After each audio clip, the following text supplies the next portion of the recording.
j'ai commencé l'Internet en 2005. Quelques petites choses à vous dire quand même. Quand on lance un business en ligne, il y a les attentes et la réalité. Les rêves et la réalité. 7 cas typiques qui vous feront échouer si vous n'y prenez garde. Premier cas. Steph, j'ai une super idée là pour mon business. Ah oui, ça y est, j'ai trouvé l'idée. Ça y est, je l'ai. Alors ça va marcher. Et ça va cartonner même, c'est sûr. Alors c'est vrai que faire un business en ligne, avant tout, il faut commencer avec une idée, certainement. Mais il y a une vraie différence entre celui qui a l'idée et celui qui sait concrétiser une idée. Exemple, si vous cherchez à créer votre business en ligne à domicile, bienvenue sur cette chaîne. Abonnez-vous. Clochette. Suite. Mais il y a une vraie différence entre celui qui a l'idée et celui qui sait concrétiser une idée.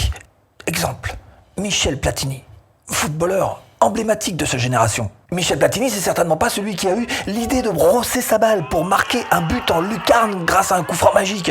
Mais c'est celui qui le faisait le mieux de sa génération. Et c'est celui qui a d'ailleurs le mieux réussi grâce à la réalisation. Donc encore une fois, quand vous êtes en tout début de business en ligne, il faut toujours mettre en opposition avoir une idée qu'on trouve juste géniale et la réalisation de cette idée. Deuxième cas. Et retrouvez en description de cette vidéo absolument toutes les formations offertes. Deuxième cas. Ça y est, j'ai trouvé mon business. J'ai trouvé l'idée. Ça y est, je sais ce que je vais faire exactement. Alors d'abord, il faut que je le travaille un petit peu. Il faut qu'il soit parfait. Et dès qu'il est parfait, je le sors.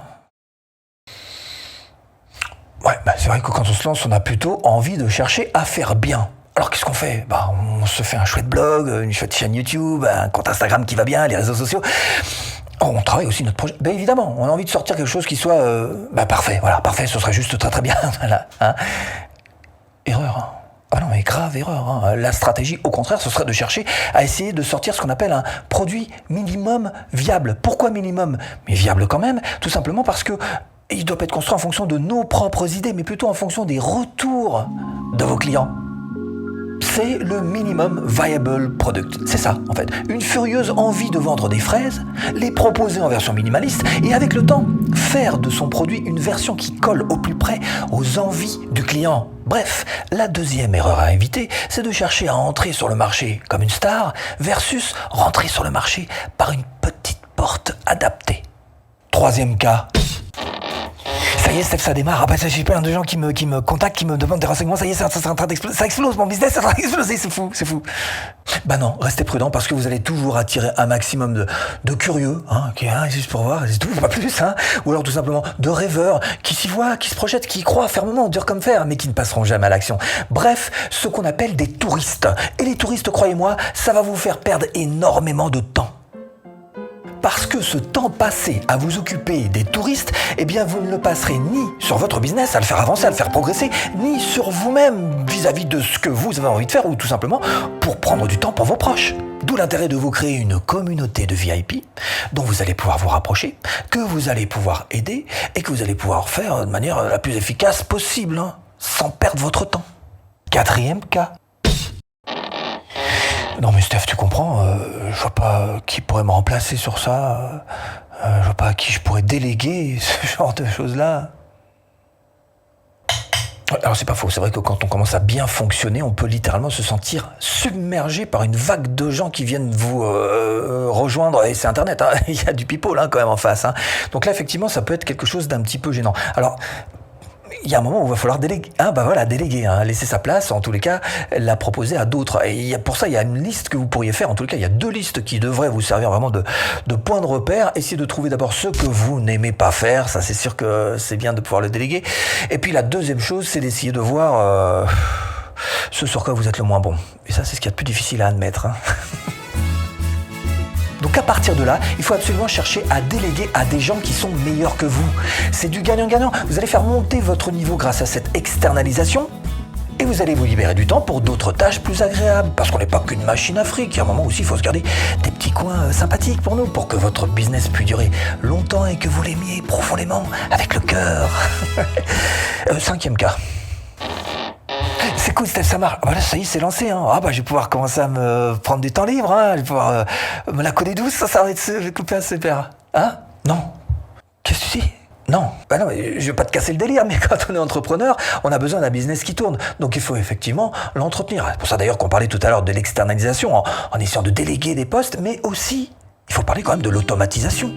Parce que si vraiment vous voulez vous libérer du temps, vous devez en passer par là, l'automatisation. Oui, parce qu'on va pas se mentir, je vois au moins 2 raisons pour lesquelles vos journées risquent d'être un petit peu plus chargées que prévu. La première, c'est que vous avez une boîte. Faut peut-être la faire tourner quand même. Et puis la deuxième, c'est que ce serait bien d'y mettre un petit peu de plaisir dedans. Pourquoi ? Tout simplement parce que, sachez-le, vous n'allez pas terminer tous les soirs à 17h tranquillement pour rentrer à la maison, dans ce style de business évidemment. Alors tant qu'à faire, vous aurez beaucoup moins de mal à dépasser ces 17h si vous avez, encore une fois, réussi à injecter du plaisir dedans. Hein ? Tu vois le truc ? C'est ça. 6e cas. Ouais, j'ai comme l'impression de maintenant bien connaître mon marché, hein. Tout se passe très très bien, hein. Donc Steph, tu t'inquiètes pas pour moi, hein. Ah bah si, là je suis inquiet là, quand j'entends ça. Ah bah si vous êtes sûr à un moment donné de vous au point de vous dire c'est bon, je maîtrise, sachez-le, vous allez vite être sur la pente descendante. Il y a une chose qu'il ne faut jamais oublier de faire, dans notre parcours d'entrepreneur, il faut continuellement, sans arrêt, avancer, continuellement se former. Est-ce qu'un pianiste arrête ses gammes sous prétexte qu'il fait un concert devant 10 000 personnes ? Est-ce qu'un sportif sèche l'entraînement sous prétexte qu'il a marqué un but en finale ? Ce n'est pas possible, hein ? Si vous réfléchissez bien, il y a très très peu de boulots sur lesquels on n'est pas en formation continue. Peut-être certains métiers manuels, apprendre à faire de la peinture, être peintre peut-être, et encore j'en suis pas sûr. En tout cas, ce qu'il y a de sûr, c'est qu'à partir du moment où vous avez un ordinateur entre les mains, vous pouvez être sûr que vous allez être en formation continue tout au long de votre vie. Parce que si vous n'avancez pas, dites-vous bien que la technologie, elle avance. 7e cas. Là, c'est bon, Steph, hein, mon business, il marche bien. Par contre, j'ai un doute. Si je m'arrête, ça va durer combien de temps ? Pas tant que ça. Non, parce que en fait, alors si vous espérez prendre 1 mois sur 12 de vacances, c'est très faisable. Je le fais régulièrement, hein.